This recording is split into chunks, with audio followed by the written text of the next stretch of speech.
Hey YouTube, this has nothing to do. This is my own personal issues right now, man. I just need someone to vent with, because I'm fucking pissed right now. And I'll tell you how pissed. She's lucky she's my mother. I don't discriminate when it comes to man or woman. When someone needs set straight, they need set straight, right? And I'll tell you, a woman, they're just like a fucking dog and a child. If you don't set them straight, they'll run wild and do whatever they want to do. And, we got an issue here with this. I told you, the man god landlord I have.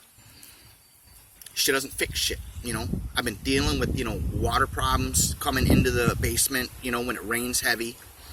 The door's been broken and that I got to go in and out of since I've been here. I got to fuss with it every time I go in and out that motherfucker, and I'm fucking fed up. And when it's time for me to say something about it, well, guess who's the bad guy? Oh yeah, everybody turns on the motherfucker standing up for what's right.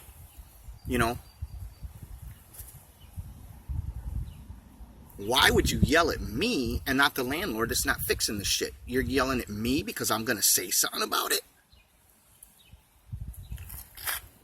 That's how people are fucked up. Even the people that are supposed to be close to you and say they love you, which is even questionable whether your mother really loves you or they just do the things because they were fucked up by their own parents.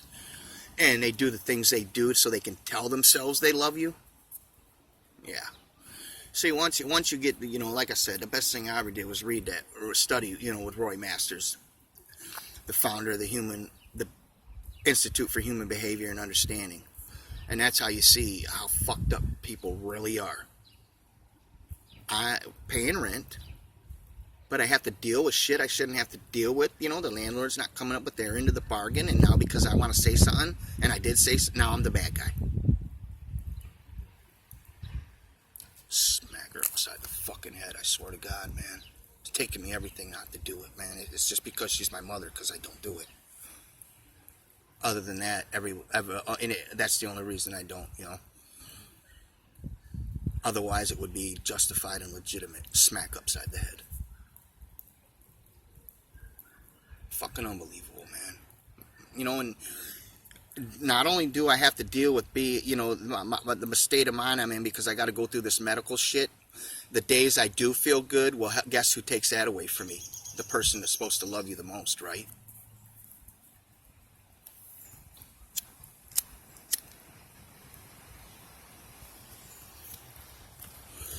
And then it's textbook, Then what's the first thing they do? They hop on their phone and Facebook or whatever so they can get their hive together to support them in their behavior, right?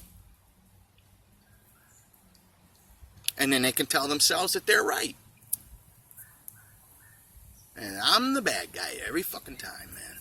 Every time. It don't matter what the subject is. It doesn't matter what the issue is or who the person is. You tell the truth and you stand up for what's right, you're the bad guy.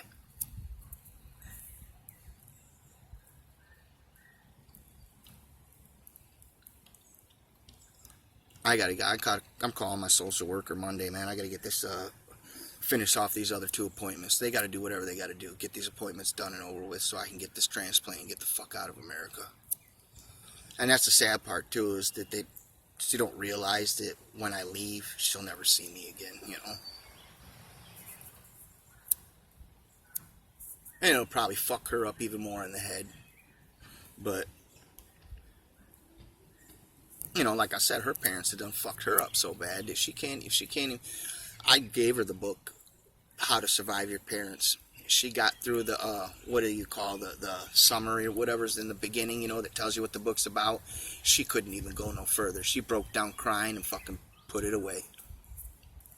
All the answers to her problems was right there at her fingertips, and she couldn't deal with it. So guess who's the one that ends up having to deal with it? I do. Her mentally ill, criminally insane state of mind,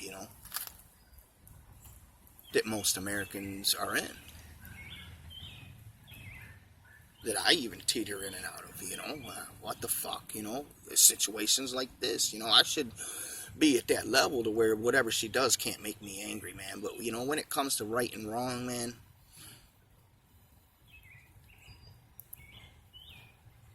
I think that it's justified for me to be upset right now, It's a legitimate anger, you know.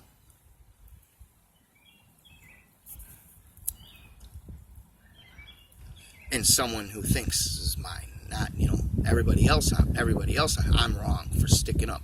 You ever see families where they know fucked up shit's going on within the family, and they'll all be together at a family reunion and put on an act because no one's got the balls to say anything about it, or they don't want to hurt nobody's feelings or whatever? That dude ain't me, you know. I'm saying, son, you guys don't want me to come here no more? That just says a lot about you.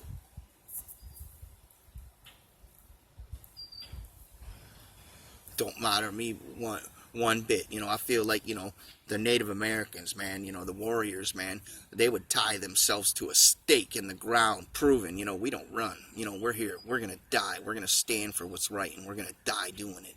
That's me, you know. I got my stake in the ground with the rope tied to it and tied to my leg. I'm not going nowhere.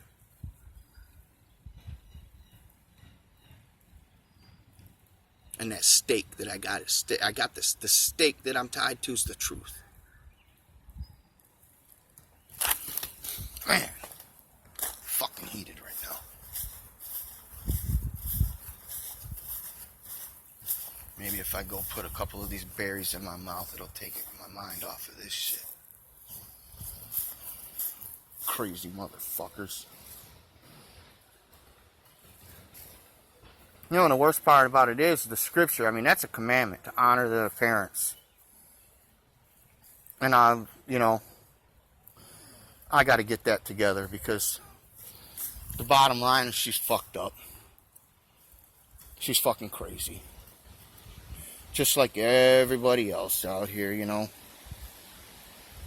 So, in order to honor her, I'm just going to have to move the fuck away and not talk to her no more, you know. Make sure, you know. And it's sad, too, because if I move away, I can't trust my brother to make sure she's okay. He don't give a fuck. He'll throw her in a nursing home, like all these other people do. I'm the only one that would take care of her, you know. And she's fucking that up for herself, really. I don't know what else to do, guys. I don't know what else to do. And you know what is fucked up? Is the dude that gave me the book, How to Survive Your Parents. He told me, he said, your mom will destroy you, dude. And she has.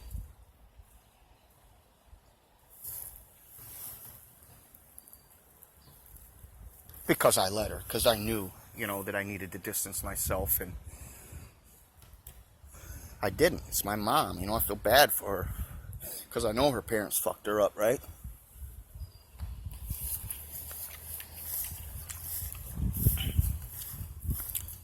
I was doing good, man. Even though I was on dialysis, you know, I was delivering pizzas, making decent money.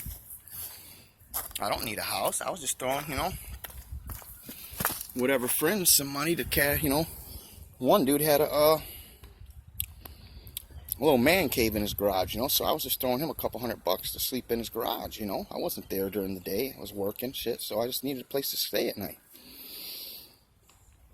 And, well, the next thing she needed a place to stay, and I said, all right, Mom. I was like, you know, I just got some tickets I got to pay off. They fucked my license. They suspended my license. I got to go pay them off, or else I'm going to lose my job. And you know what she did? She went on this big guilt trip. Oh, you don't worry about me. That's fine. I'll go stay at a shelter. And not mind you, she was staying at a place where she could have stayed another month. You know, she was watching somebody's kids for them, and that's all she had to say is, look, I need another month before I'll be able to move, you know, because he wasn't making her leave, like, right then. She couldn't do that, you know, because she had to destroy what I was doing, you know. I was doing good, real good for myself, you know. And she couldn't stand to see that, you know.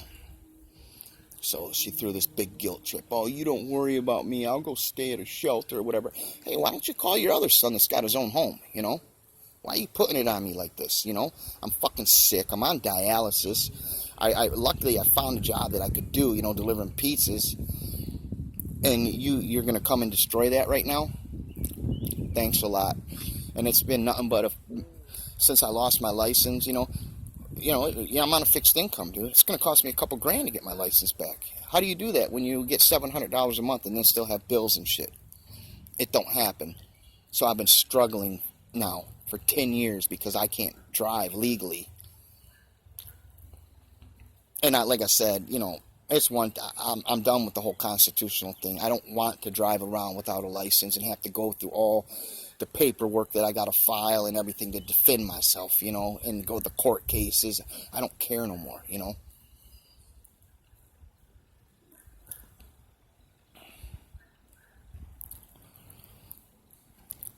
Now she knows she's pretty good with her game now. You know what she's gonna do is she's gonna sit there and she won't talk to me all day now. And then she'll say, "I remember everything you say to me." Wait a minute. I didn't say nothing to you, as a matter of fact. You're the one that said that you're the one that got on me and started yelling at me because I was trying to stick up for us. Right? No, I remember how you treat me. I remember the things you say. Save that shit for yourself. Keep telling yourself that. Keep telling yourself that. As a matter of fact, repeat it over and over again. It'll help you justify that you're fucked up. Oh, I want to rage. You people don't even know. Like straight come unglued. You guys know, come unglued. Where you've reached the point where it don't even matter. Someone's getting hit. And if a person's got the ability to do that, make you come unglued to even go past the level, your limit, someone's doing something wrong to you.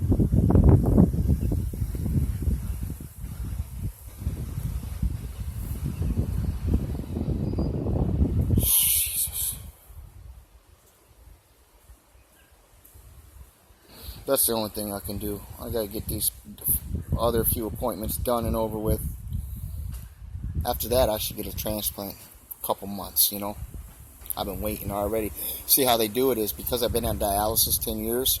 Once I get approved for the transplant, they'll go back for 10 years to say I've been waiting 10 years for a transplant. And no one waits any longer than 7 years. So they're going to make me a priority, first. For the first kidney that comes in that's a match.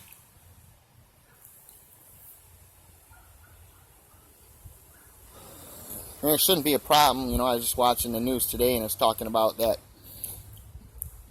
synthetic pain pill that they're making. It's 100 times more strong than heroin. And they're talking about how, there's so many ODs happening right now off that shit. And I've seen how they do it too. My brother, he used to deliver appliances for Sears and he tore the fuck out of his back up. Everybody that worked on that truck delivering the appliances was taking Vicodin. And he's like, man, you start out with one. And he's like, before you know it, you build up a tolerance. Now you're taking two. And he said, before you know it, you're eating that shit like it's Tic Tacs.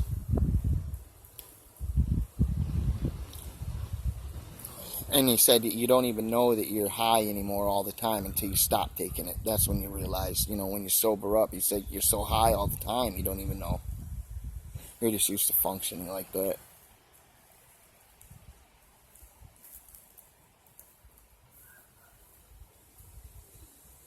Well, sorry guys, who else am I going to talk to except you guys, right? With that, I think I'm going to cut it short.